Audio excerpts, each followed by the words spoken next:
할렐루야. 아침 7시에 찾아가는 하나님의 말씀 신명기 21장 8절부터 봅니다. 사람에게 완낙하고 패역한 아들이 있어 그의 아버지의 말이나 그 어머니의 말을 할 수 아니하고 부모가 징계하여도 순종하지 아니하거든.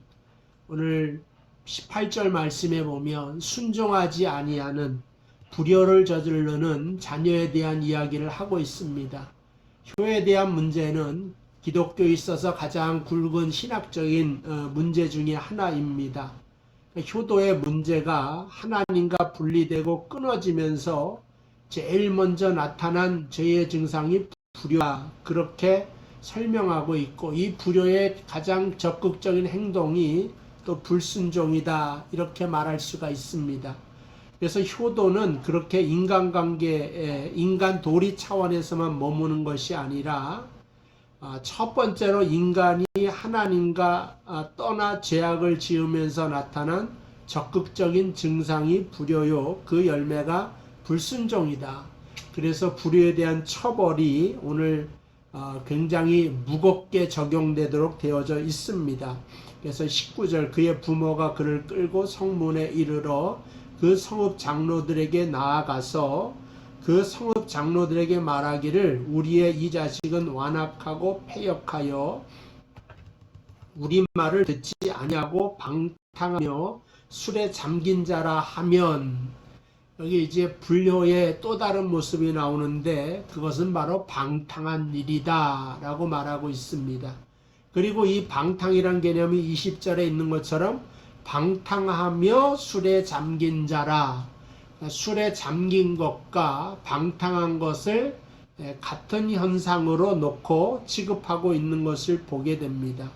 그리고 이러한 아들을 동네 한복판에 끌어다가 돌로 쳐서 죽여라, 이렇게 형벌을 매듭짓고 있는 것을 보게 됩니다. 그래서 이러한 불효의 문제는 하나님과 연결된 문제일 수밖에 없죠. 그래서 육신의 아버지, 하늘에 계신 우리 아버지, 이 아버지라고 하는 말이 있고 보이는 아버지와 보이지 않는 아버지가 연결되어져 있기 때문에 이것을 무겁게 다루고 있다 생각해야 됩니다. 여기서 한 가지 놓치지 말아야 될 개념이 방탕이다 하는 것입니다. 이 방탕을 성경에서는 어떻게 표현하냐? 신명기 1장에 이런 말씀이 있어요. 2절, 호렙산에서 세일산을 지나 가데스 바네아까지 10하룻길이었더라. 그러니까 가나안 입구, 호렙산에서부터 가나안 입구까지 계속해서 걸으면 10하룻길 뿐이 안 됩니다. 근데 3절에 보면 신명기 1장 40째 해, 그러니까 40년이 흐른 거죠. 40전 해, 11째 달 그 달 첫째 날에 모세가 이스라엘 자손에게 여호와께서 그들을 위하여 자기에게 주신 명령을 다 알렸으나, 여기 2절하고 3절 간의 간격이 뭐냐면 가나안 땅까지 가는데 원래 10하룻길이었는데 40째 해, 그러니까 40년이 걸렸다고 하는 것입니다. 가장 빠른 길이 10하룻길인데 10하루면 갈 길을 이스라엘 백성은 얼마나 걸렸느냐? 40년을 걸렸다 이겁니다. 그리고 이 시간 낭비, 세월 낭비, 이것을 성경은 방탕했다 말을 하는 거예요. 그래서 이스라엘 백성이 불순종해서 또 원망해서 사막을, 광야를 40년 동안 배회한 것을 방탕한 일이었다, 이렇게 성경이 표현하고 있는 것입니다. 그래서 성경이 지적하는 죄 중에 큰 죄가 있는데 그게 바로 세월을 낭비하는 거다. 세월 아끼라 하는 것은 죄에서 떠나라 하는 말과 같게 생각되면 되는 것입니다. 그러면 이스라엘 백성에게 왜 이런 40년간의 낭비가 찾아왔는가? 그건 불순종했기 때문이다. 그러니까 패역한 아들의 가장 적극적인 불효가 바로 불순종이고, 그 불순종은 바로 방탕의 모습으로 나타나고 세월의 낭비가 반드시 따라오게 되는 것을 보게 됩니다. 그리고 이 방탕은 오늘 신명기 21장에 보면 술에 잠긴 자와 이렇게 연결이 되죠. 이거는 신약 성경의 에베소서 5장 18절 술 취하지 말라 이는 방탕한 것이니 오직 성령의 충만함을 받아라. 그래서 술과 방탕이란 개념이 등장하고 또 이것은 술 취하지 말고 성령을 받으라고 하는 것입니다. 그러니까 이거는 술이라고 하는 것은 우리가 들어가면 이성이 마비되고 술이 우리를 지배한단 말이죠. 사람이 술을 먹는 게 아니라 술이 사람을 먹는 경우, 그래서 내 몸을 내가 아닌 다른 것이 지배를 하는데 이거를 또 뭐라 그럴까 용납하지 못합니다. 왜냐하면 우리를 지배하는 건 성령이 지배하는 것이고 그 성령의 조명 아래 살아가는 것이 기독교인의 일반적인 또 예수님이 기뻐하시는 삶의 모습인데 성령이 아니라 술이 지배를 하는 삶을 살아갈 때 그것은 바로 방탕한 행위라고 우리에게 말씀해주고 있는 것입니다. 그때에 어떻게 하냐? 그 성읍의 모든 사람들이 그를 돌로 쳐 죽일지니 이같이 내가 너희 중에서 악을 제하라. 그리하면 온 이스라엘이 듣고 두려워하리라. 그래서 성령의 지배를 받지 않고 술에 쩔어서 방탕한 생활을 하는 아들이 있으면 이 불순종한 아들을 돌로 치라고 하는 것이 21절 있습니다. 그러니까 누가복음 15장에 보면 이 방탕한 아들, 탕자의 모습이 나오죠.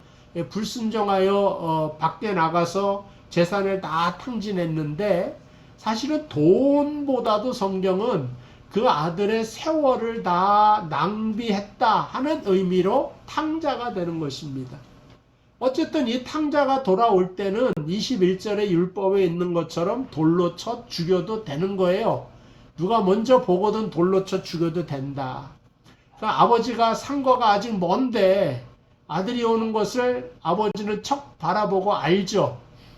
야, 왜 아들이 이렇게 있고 저 멀리서 오는 거를 항상 아버지가 기다리고 있느냐. 동네 사람이 먼저 발견하면 탕자가 돌아왔다 그러면 동네에서 내치고 돌 죽일까봐 이 율법에 나와 있으니까 이 율법을 초월하여서 아버지가 달려가는 장면 누가복음 15장에 나오죠. 아버지가 천천히 걸어갈 수가 없죠. 왜냐하면 아들이 곧 죽겠는데 불효자라 할지라도 아버지에겐 내 아들이기 때문에 그 아들을 살리기 위하여 멀리서부터 올 때까지 기다렸다가 그 아들을 누구보다도 먼저 가서 맞이하고 얼싸했단 말이죠. 그러니까 아버지가 사랑하는 아들은 누구라도 죽일 수가 없어요. 아버지가 용서했고 이는 내 사랑하는 아들이요 기뻐하는 자다 말했을 때는 더 이상 불효자가 아니죠. 아버지에게 가장 귀한 아들이요 존재가 되었기 때문에 그 아들을 얼싸 안으면서 설령 누가 돌을 던진다 할지라도 내가 그 돌을 막겠다 하는 그 아버지의 사랑 앞에 모든 죄가 사하여지고 그 탕자도 동네에서 받아들여지는 존재가 된다 하는 것을 신약에 와서 우리에게 설명해 주고 있는 것입니다. 그런 의미에서 예수님께서는 율법을 폐하러 오신 분이 아니라 완성하러 오신 것이다 이렇게 맞아들일 수가 있습니다. 교회 왜 다닙니까? 사실은 복을 받는 것이 우선하는 것도 아니고 건강해지는 것도 첫 번째가 아닙니다. 이와 같이 탕자와 같이 쓸모없는 사람이라 할지라도 회복시켜주고 그를 친구로 맞아들일 수 있는 섬김의 삶이 우리의 신앙생활의 모습이고 그것을 적극적으로 가정에서 교회에서 여러분들이 실천해 나아갈 수 있게 되기를 바라고 그로 말미암아 그 뒤에 하나님의 복과 은혜가 여러분들을 지배하고 여러분들의 삶에 함께 하실 줄로 믿습니다. 기도하겠습니다. 아버지 하나님, 우리는 탕자와 같은 사람입니다. 그러나 하나님 은혜와 사랑을 입어서 하나님 아버지께서 상거가 멀되 그 어떠한 자보다 먼저 달려와 우리를 손잡아 주시고 또한 아시고 감싸 주셔서 구원하여 주신 것을 감사드립니다. 이제 주님과 함께 동행하는 삶을 살며 하나님 아버지와 육신의 부모에게 효를 다하면서 사는 인생이 되도록 인도하여 주시옵소서. 예수님의 이름으로 기도하옵나이다. 아멘. 감사합니다. 주일날 뵙도록 하겠습니다.